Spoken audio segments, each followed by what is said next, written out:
박근혜 정부의 2년 이런 것은 좀 잘한 것 같다. 좀 찾기가 쉽지 않은데요. 없다. 그래도 찾는다면은 네. 지난 2년이 실패한 근본적인 이유. 지금 탈선 열차거든요. 이 탈선 열차 기관차가 지금 탈선했다는 사실을 인정하지 않고 막 네. 질주하고 있는 겁니다. 우기는 거죠. 아, 그렇군요. 그게 아니다. 자기가 그것을 맡을 능력이 없다고 판단하면 안 맡는 것이 좋고. 그리고 대통령 된 게 잘못이란 아니 얘기처럼. 뭐 박근혜 대통령이 취임한 지 딱 2년이 지났습니다. 권태호 정치부장과 함께 박근혜 정부 2년을 평가해 보도록 하겠습니다. 안녕하세요. 예, 안녕하세요. 예, 최근에 박근혜 정부 2년을 평가하는 여러 자료가 쏟아져 나오고 있는데요. 일단 잘했다는 평가는 거의 없는 것 같습니다. 경실련에서 정책 전문가 300명을 대상으로 조사한 게 눈에 띄던데요. 전문가 80% 정도가 잘못됐다 이렇게 평가했고요. 학점으로 따지면 비학점이라고 했습니다. 권태호 부장, 박근혜 정부의 2년을 한마디로 평가한다면 뭐라고 할 수 있을까요? 퇴행과 무능이죠. 퇴행과 무능이다. 네. 뭐가 퇴행했고 뭐가 무능한 거죠? 전반적인 모든 스타일에서부터 시작해서 인사 그리고 소통, 이 방식 모든 것이 다 옛 방식을 고집하는데 그것이 요즘의 시대와 이게 불화를 잇고 언밸런스를 갖는 거죠.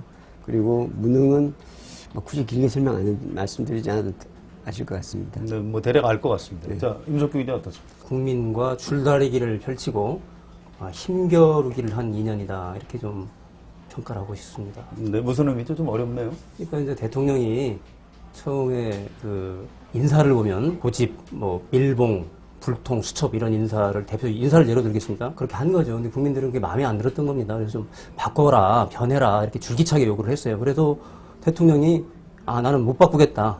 나는 마이 웨이 자기 고집대로 한 겁니다. 그러니까 국민들이 이제 결국 압박을 가하다가 이제 안 되겠다. 그래서 지지율을 20%대로 확 끌어내려버린 겁니다. 지금 또 다시 좀 올라가고 있죠? 그러니까 이제 아직도 뭐 오르락내리락 하고 있지만 그렇죠. 그러니까 이제 대통령이 수세에 몰린 거죠. 자, 두 번째 질문인데요. 자, 박근혜 대통령이 지난 2년 동안 가장 잘못한 게 뭘까요? 저는 이제 국민 대통합을 외면한 것 이게 가장 큰 것 같습니다. 좀 구체적으로 얘기해 주시죠. 국민 대통합 너무 거창하고요. 예, 공약을 보면은 국민 대통합이라는 그 큰 구호가 있었지 있죠. 않습니까? 네. 국민 통합을 하게 되면은 경제 민주화를 해야 돼요. 경제 민주화 없이 국민 통합을 할 수가 없잖아요. 네. 양극화를 해소해야 되니까. 그 다음에 지역 균형 인사를 할 수밖에 없습니다. 네. 통합을 하려면 지역 균형 인사를 해야 돼요. 호남 사람, 충청도 사람도 써야죠. 네, 그렇죠. 그 다음에 야당과도 타협을 해야 돼요. 그렇군요. 근데 이제 대통령이 국민 통합을 철저하게 외면을 해버렸거든요. 그러니까 경제 민주화도 안 하게 되는 거고, 하게 되는 극심한 거고. 편중 인사를 하게 되는 거고, 야당도 네. 지금 뭐 퉁퉁 불어터진 국수 이게 야당을 탓하는 거잖아요. 그렇죠. 애초에 먹지 못할 음식을 내놓고는 지금 야당 탓을 하고 있는 거죠. 자, 권태호 부장 어떻습니까? 네, 가장 저는- 잘못한 것은요? 이명박 정부 때 가장 잘못한 것이 무엇인지를 제가 생각해 보면 정부는 거짓말할 수 있다는 믿음 아닌 믿음을 일반 국민들한테 심어준 게 큰 잘못이었다고 생각되는데 그게 네. 신뢰가 깨진 거죠. 정부의 말에 대한. 그리고 박근혜 정부에서는 또 하나는 능력에 대한 신뢰가 깨진 것 같습니다. 그래서 능력이 정부 정책을 내놨을 때 저게 우리한테 좋은 건지 저게 바른 건지 이런 데 대한 능력에 대한 불신이 있으니까 그리고 그게 강하게 밀면 또 바뀌기도 하고 이러니까 이 정책의 지속성과 안정성이 굉장히 흔들려 버리게 된 거죠.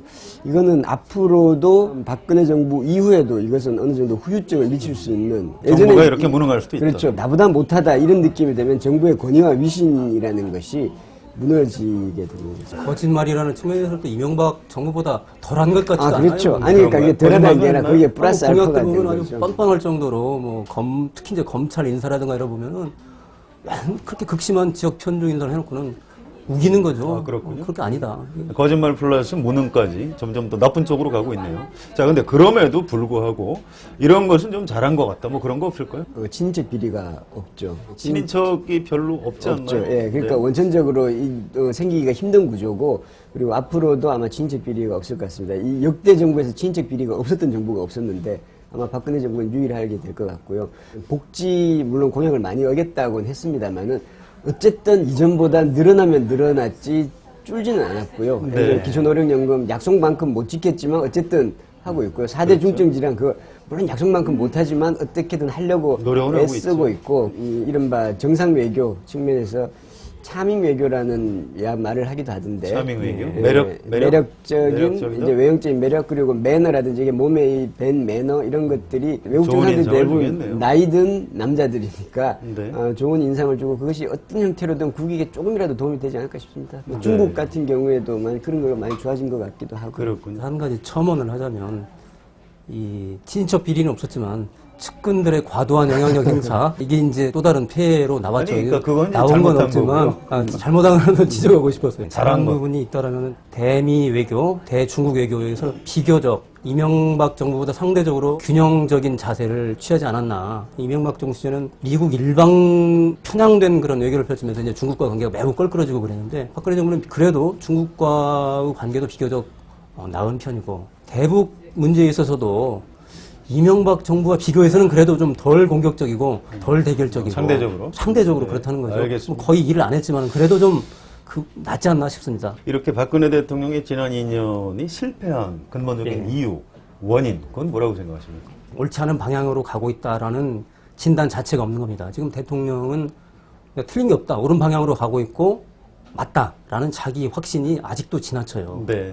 틀린 것을 인정하고 자기 궤도가 수정됐고 일탈했다는 것을 해야지만 그 전제 위에서 이제 뭔가 개선점을 찾고 그럴 수 있는데 지금은 탈선 열차거든요. 탈선 열차 기관차가 지금 탈선했다는 사실을 인정하지 않고 막 네. 질주하고 있는 겁니다. 환자가 나는 아프지 않다 이렇게 주장하고 있는 그런 모양 그렇죠. 뜻이죠. 자, 권태호 부장은 어떻습니까? 저는 아주 작은 조직이라 하더라도 자기가 그것을 맡을 능력이 없다고 판단하면 안 맡는 것이 좋고 대통령 된 게 잘못이란 아니 얘기처럼 뭐 그런데 뭐 무능한 사람도 조직을 맡을 수 있습니다. 무능한 사람도 조직을 맡으면 그걸 유능한 사람들에게 위임하고 맡기고 하면 어느 정도 조직을 잘 굴러가게 할 수 있는데 자기 객관한 능력이 좀 부족하신 게 아닌가. 또 하나는 대통령은 행정부의 수장인데 지금의 대통령께서는 권한은 갖고 책임은 지지 않으려고 하는 저는 작은 조직의 리더도 권한은 위임하고 책임은 자기가 위에서 따르는 져야죠. 그렇게 하지만 이 조직이 굴러가는데 그렇죠. 지금 이렇게 되다 보니까 이 현 정부의 공무원들이나 정부 조직 운영의 권한은 갖고 책임은 지지 않으니까 아무도 일을 하지 않고 시키는 일만 할 수밖에 없는 구조가 돼버린 거죠. 네, 알겠습니다. 자, 권태호 부장은 박근혜 대통령이 국회의원 시절 만나서 취재원으로서 뭐 인터뷰도 하고 했던 경험이 있으시죠? 박근혜 의원이 이 다음에 대통령이 되면 잘할 것이다. 아니면 지금처럼 잘 못할 것이다. 예측을 어느 쪽으로 하셨는지 궁금하네요. 잘하진 않으리라고 봤지만 왜 그렇게 보셨죠? 이명박 정부보다는 나을 수도 있지 않을까라는 생각을 했었습니다. 왜냐하면 최소한 도덕성 면에서는 그래도 이명박 대통령보다 낫지 않을까 생각을 했었었고요. 그리고 또 하나는 4대 강인이 뭐 자원 외교니 이런 거를 버리지 아무 일도 하지 않을 테니까 사고는 치지 않지 않을까라는 생각을 했었고요. 그리고 이명박 대통령에 비해서 굉장히 많은 탄탄한 지지층을 갖고 있기 때문에 무슨 일을 해도 동력을 있으니까 훨씬 더 유리한 그 예측이 지금 맞아 떨어졌습니까? 그렇지 않습니까? 많이 틀리죠. 많이 틀렸습니다. 많이 틀린다. 예, 알겠습니다. 박근혜 대통령 그 본질 그 부분을 제가 좀 많이 잘못 본 것 같다. 예, 간과한 이런 것 같습니다. 말씀이시네요. 예. 자, 임석규 기자는 어떻습니까? 저는 좀 기대를 했었습니다. 솔직히 말하면은. 네, 그렇군요. 그러니까 적어도 이명박 정부보다는 잘할 수 있겠다. 내놓은 정책들이 비교적 방향이 옳았어요. 경제민주화, 복지 확충, 국민 대통합 아주 중요한 공약으로 내놨거든요. 그러니까 네. 진보 진영의 이슈를 내걸고 집권한 보수 정권이거든요. 그래서 어쨌든 저걸 실천하려고 공약이니까 노력을 하겠구나. 그러면은 방향은 옳겠구나라고 생각을 했는데 아주 전혀 철저하게 외면을 하니까요. 배신당하셨군요. 그렇죠. 굉장히 실망스럽습니다. 그 다음에 이제 또 하나는 그 토대도 있다. 방금 권태호 부장도 지적했다시피 지지층 토대가 확고했거든요. 박근혜 대통령이 후보 시절에는 남북 관계에서도 굉장히 좀 전향적인 그런 자세를 취했어요. 그러면은 그 보수층의 확고한 지지 아래 남북 관계의 획기적인 진전도 이룰 수 있겠구나라고 기대를 했었어요. 그런데 배반당하는 네. 거죠. 네. 그런 국민들이 많죠. 네, 네. 알겠습니다. 자, 앞으로 남은 3년 박근혜 대통령이 이거 하나는 좀 이렇게 했으면 좋겠다. 이런 조언을 하신다면?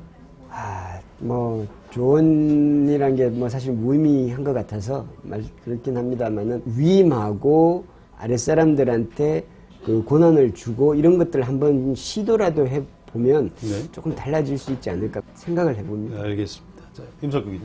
예. 국회 대정부질문에서 이해찬 전 총리가 이완구 지금 국무총리를 불러서 이런 얘기를 하더라고요. 국민들은 박 대통령에 대한 기대를 완전히 접었다. 그러니까 총리랑 내각이 정신 차려서 일을 하지 않으면 국민들이 불행해진다. 그래서 좀 일리가 있는 말이구나 이런 생각을 했거든요. 그러니까 그럼 어떻게 해야 되느냐. 대통령이 좀 일을 안 했으면 좋겠어요. 네. 비슷한 맥락인데요.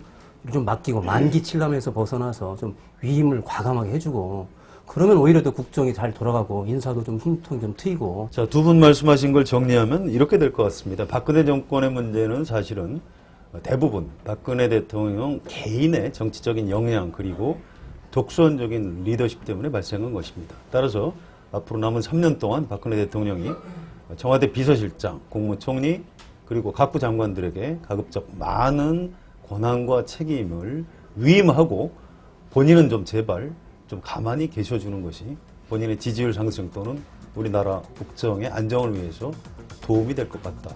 이런 말씀이십니다. 지금 제가 말씀드리는 것은 비꼬는 것은 아닙니다.